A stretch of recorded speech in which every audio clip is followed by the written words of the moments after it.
This is Rebecca Anderson for 30 Minutes. And tonight my guests are Jay and Winona Billionaire.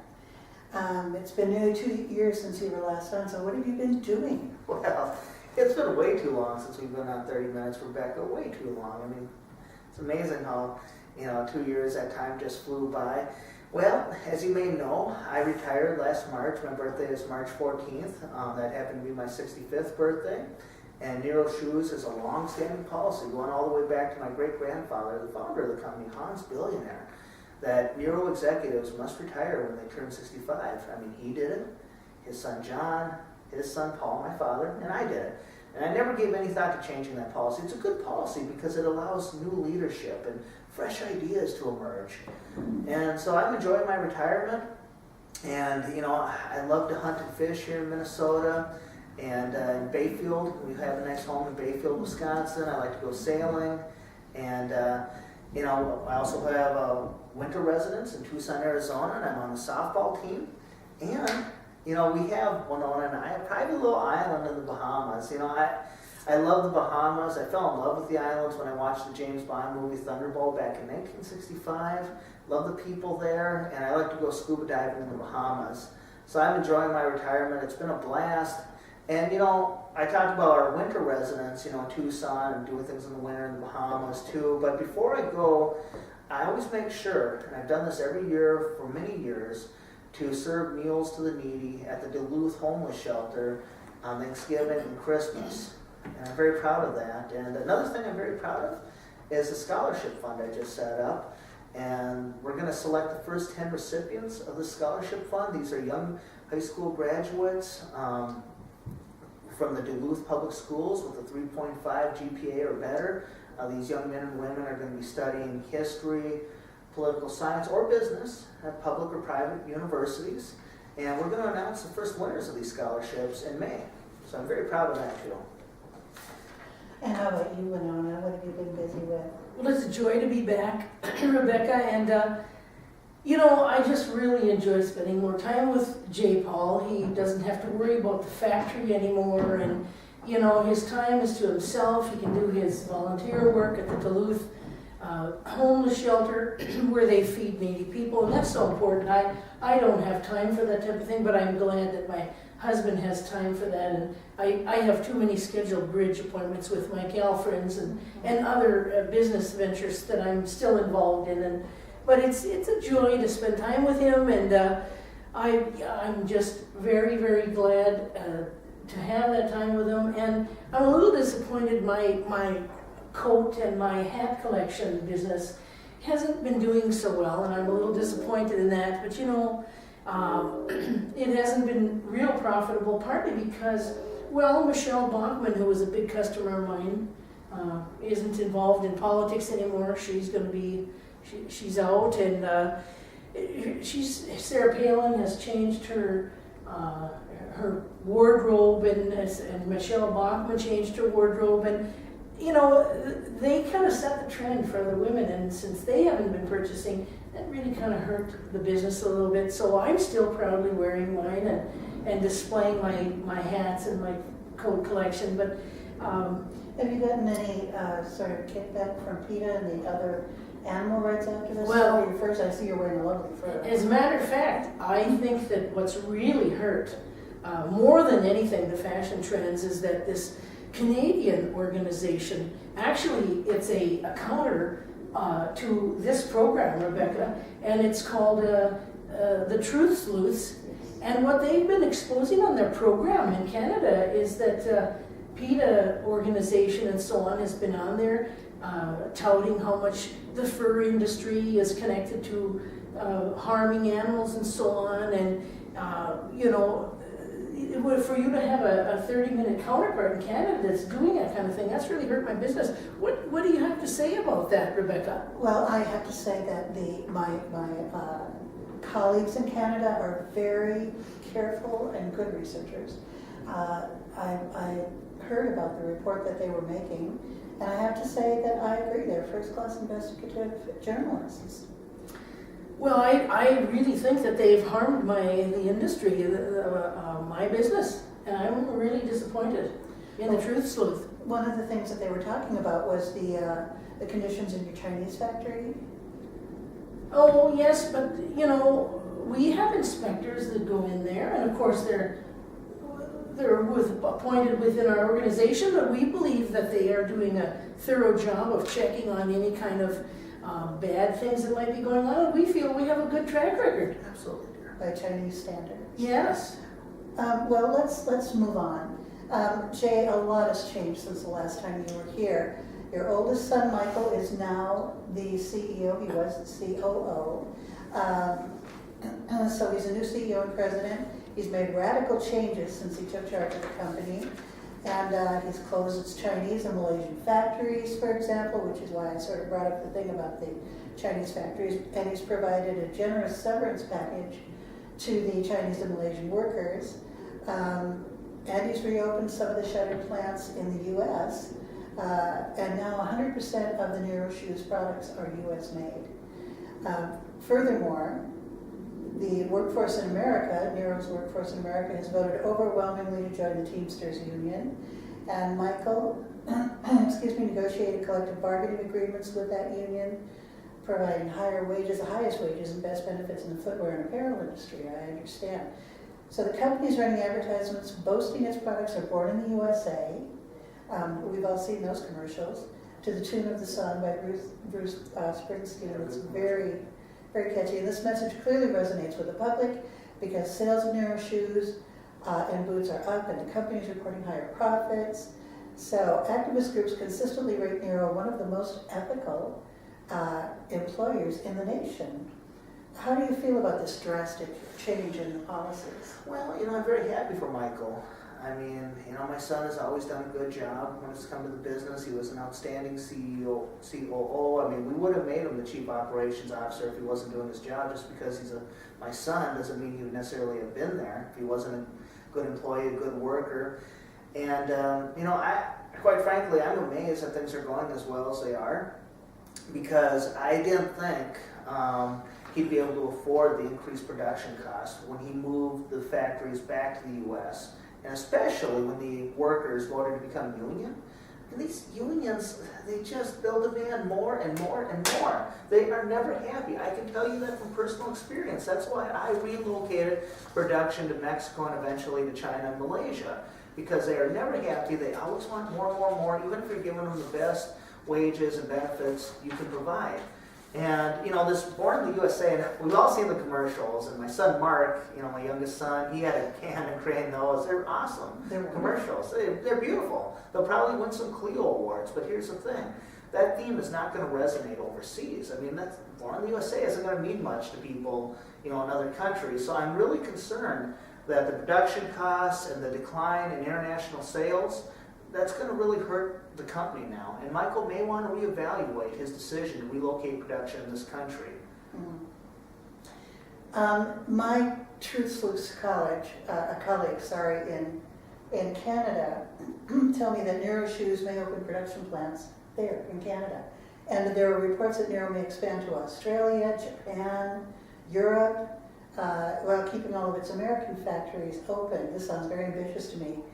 And so what do you think of that? Well, that does address some of the concerns about international sales. I mean, if you have Canadian products or European products, Japanese, Australian products, and you beam your commercials to the customers there, then that'll probably help boost their international sales. But you have to remember, these countries have very strict labor laws.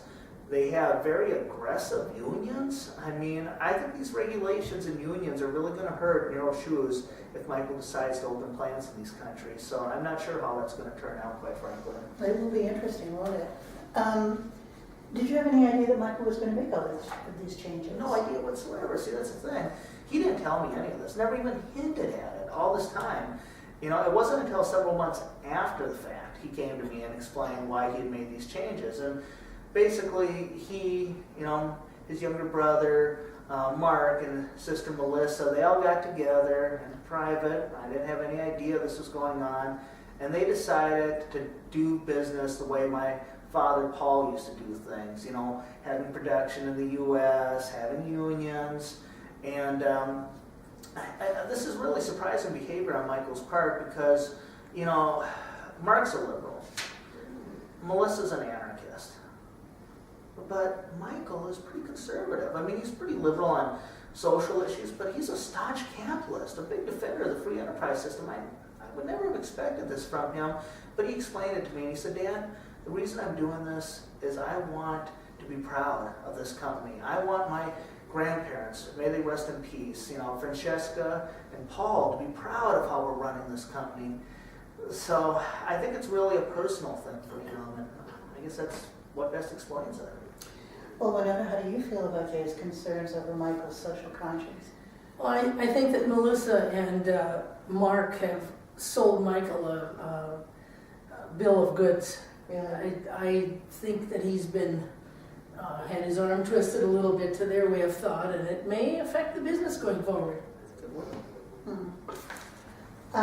Speaking of Mark, your youngest son, who is the new COO of Nero Shoes, publicly announced his homosexuality in a guest column in the Star Tribune last May, soon after the Minnesota state legislature passed a law legalizing same-sex marriage.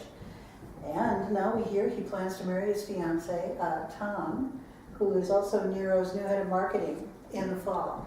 How did you react to your son coming out of the closet? I am very proud of Mark. Mark is a very nice, kind-hearted young man.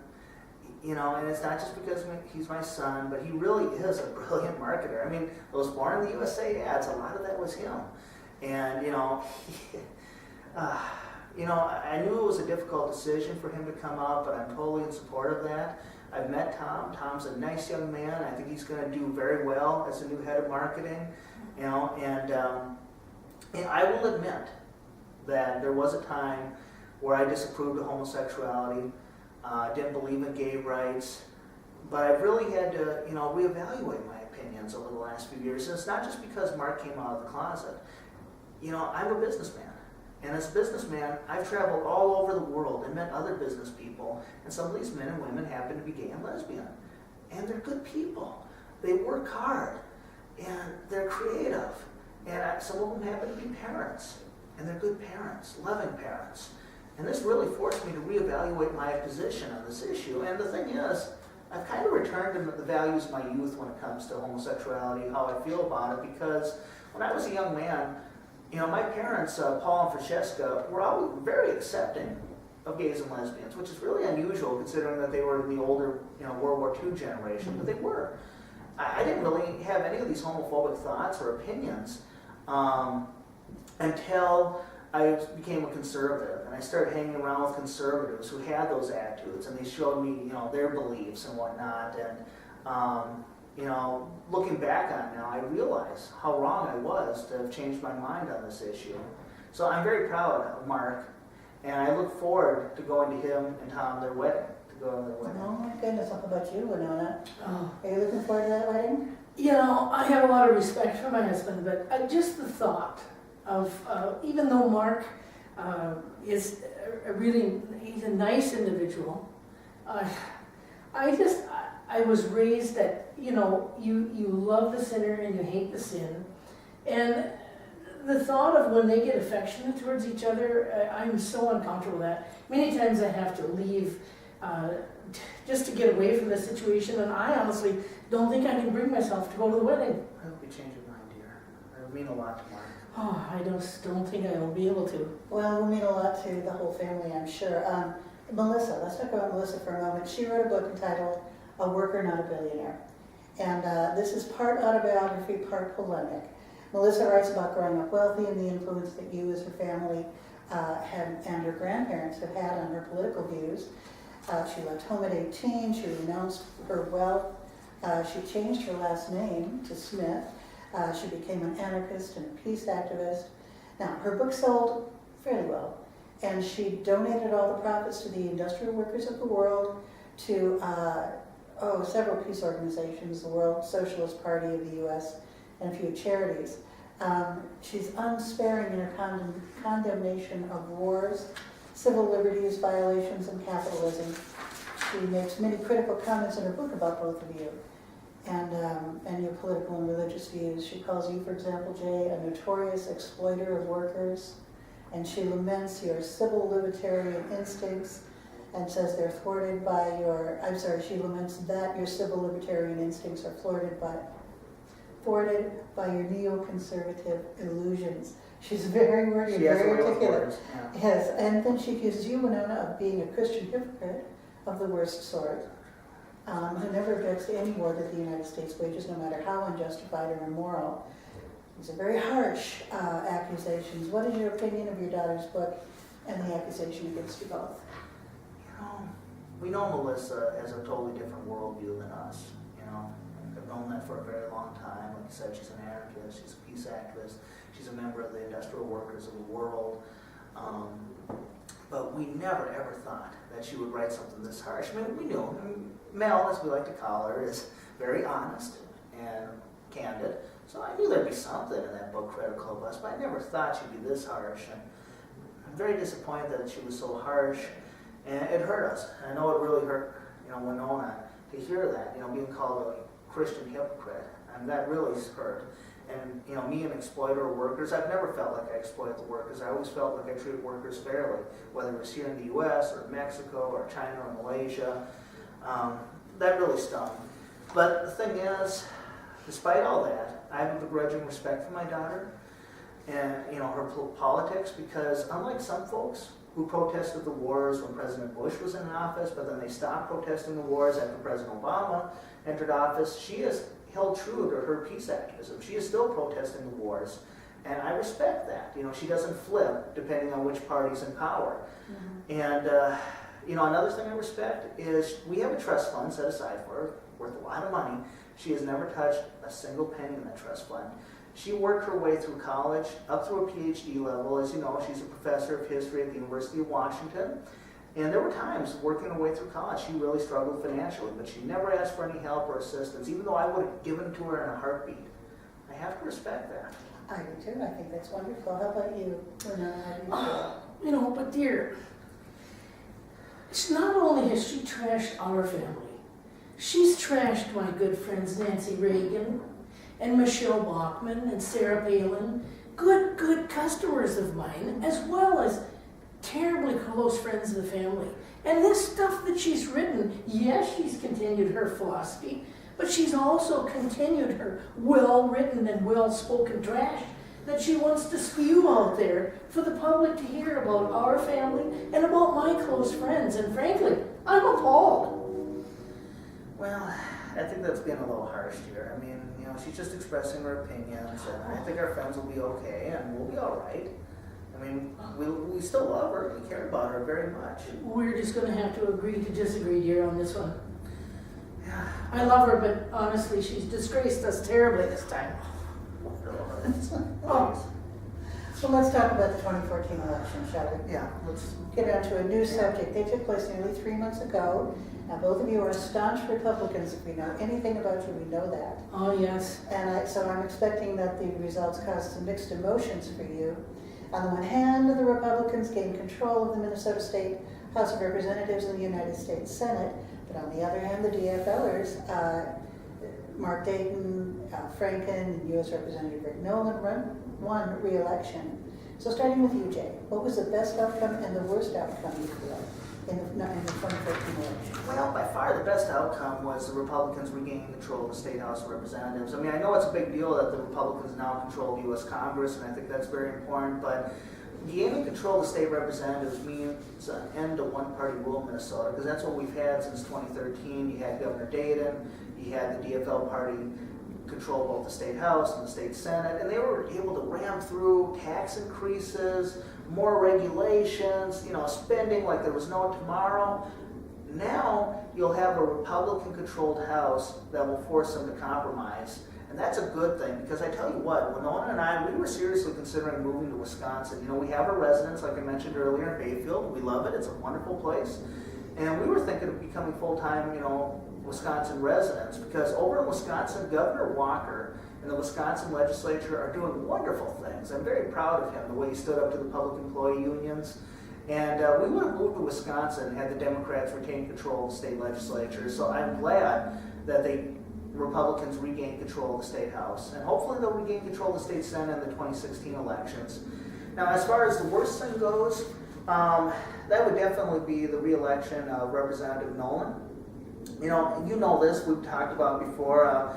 My father, Paul, and Representative Nolan, when he was a younger man, a state representative, were good friends. They marched together against the Vietnam War. But I think my father, even though he totally disagreed with my politics, I still think he would be disappointed in Representative Nolan's conduct on the campaign trail, because he is a dirty campaigner.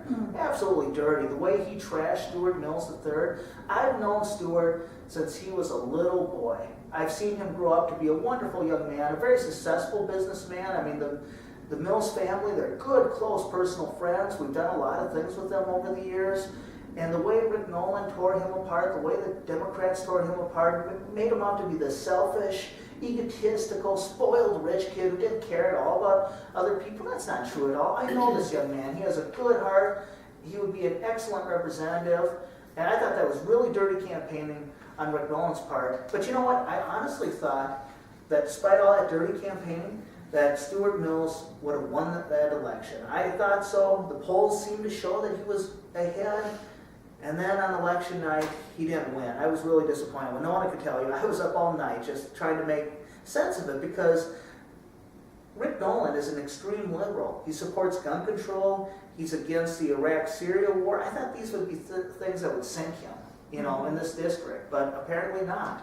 I will say though, Stuart Mills ran an honorable campaign. He stuck to the issues. He didn't do any personal attacks. And he's more seasoned now. He's had some experience. And I think if he ran again in 2016, and I hope he does, because I gave a lot of money, I stumped for him, spoke for him, I'd be happy to do it all over again. I think if he runs again in 2 years, he'll defeat Rick Nolan. I really do. Interesting. How about you, Winona? What would you regard the best and the worst outcomes? Well, I personally am a very strong Republican. I'm so thrilled that the Republicans gained the majority in the Senate, so they have control there, which is a wonderful thing. And then, of course, with the harebrained socialist schemes of the leftist, a lot of that's going to be gone. And you speak of Stuart Mills. Nolan made such a big deal over his hair. Well, honestly, hair is just, it's a statement that is sort of backseat to everything else. Absolutely. He made way too big a deal of his hair, in my opinion. That was ridiculous. But the Republican-controlled Congress, we have a good friend, Walter Jones, and he's good friends with Bruce Fein and Ron White. They've written, Bruce Fein wrote the impeachment papers for Obama, and if we could just get that accomplished now, if the three of those could tackle and get Obama out of office, well, that would be just absolutely wonderful. We need to send Rick Nolan that rotten commie packing. We need to send him on the way. So much passion. Have either of you considered running for office yourselves? Oh, absolutely. I've given some real serious thought over the years, especially now that I'm retired and I have the free time that I didn't have when I was an executive. I thought about it, but here's the thing. Part of me would like to run against Nolan myself, because it's personal. It's personal. What he did to my friend Stuart Mills, that's wrong. What he did to Chip Krivec a few years ago, that's wrong. Because we really like Chip Krivec too. Oh, yes. And, so I'd like to take him on, but I saw what he did to Mills. And I've seen what's happened to other wealthy candidates too. They get bashed for their wealth. They're, made to look out like they don't care about anyone, like they're Scrooge McDucks. And, that's just not true. I mean, just because I'm wealthy doesn't mean I don't care about other people. I care enormously about other people. If I did, why would I be working at the soup kitchen? Why would I have a scholarship fund? So part of me would like to take him on, but your life is under a microscope when you run for federal office. So I don't think I'm going to do that. I'll leave that for Stuart Mills or some other brave patriot to take care of Rick Nolan and defeat him in the 2016 elections. For me, I'm thinking I'm going to enjoy my retirement for a few more years, and then maybe in 2018 run for the Duluth City Council or the state legislature. Okay, and how about you, Winona? Well, I forgot to mention something, and that is that, Nolan, he publicly supports Polymet, Yes, the copper sulfite mining organization, which is, they're just an honest organization wanting to make plenty of profits. There's nothing wrong with Oh, in profits. fact, we have investments in that firm. And, you know, Nolan supports the Keystone Yes, he does. pipeline, and well, that's a good profitable organization. And we, of course, support profits and free business, unlimited, you know. Capitalism, yeah. Unfettered. We need to go wild because we can't make the profits otherwise. And so, and Nolan, you know, well, honestly, he supported the Israelis Yes, he does. against the Gaza and the Palestinians. You know, well, that he took the right stand there. He did. I mean- and he has had a few other issues. We know he's a big booster at Camp Ripley, and Yeah, he even proudly wore the military. yes, and he's voted to increase military spending. But you and I have talked about this before, dear, that he just does these things to get elected. Yeah, well, we sort of suspicion that he has, Yeah. you know, he's. Let's not forget he visited Fidel Castro in Cuba in 1977. Oh, that that's should tell you right. a lot That's about him. That should tell you a absolutely right. lot about where he really stands. You know, Yes. I think he's a closet communist, honestly. So. Well, we suspicion that highly, yes. So he just does what he has to do to get reelected, but you know he's still pushing his communist agenda in Washington. Well, but in a way, we can't blame him because if he's getting payouts, I mean, if he's getting some money under the table too, you know, but for his election and so on, what would be wrong with that? That's a dear, but why not have a real patriot like Stuart Mills in office? Someone we Well, know is that's going to vote true, with us and we know 100%. Stewie. Stewie would vote with us 100%. We know he would. Stewie. And you know, I'm rethinking that Wisconsin thing because Scotty Walker's an awfully good friend. He is. And you know, here in Minnesota and up in the Duluth area and all throughout where we live around here too, well, think about it. Why didn't the Democrats and the moral majority Monday thing come to the St. Paul Capitol as strongly as in Wisconsin? Why not? You know, Wisconsin has their act together. Yes. They completely, they just plowed right over that. Scotty prevailed, even though those Democrats were in the Capitol, He has- rousing and He has reveling. guts. I mean, we Scotty love Scotty. prevailed, and we You know, love that and about him. Scotty, I think, you know, and we know he's friends with the family. Oh yes, He's long time. seriously considering running for president, Oh, and we would support him if he ran and he were the Republican nominee. We still haven't decided. You know, we usually split up our funds with all the Republican candidates, Right. unless it's some idiot like Ron Paul. Of course, we're not going to support him.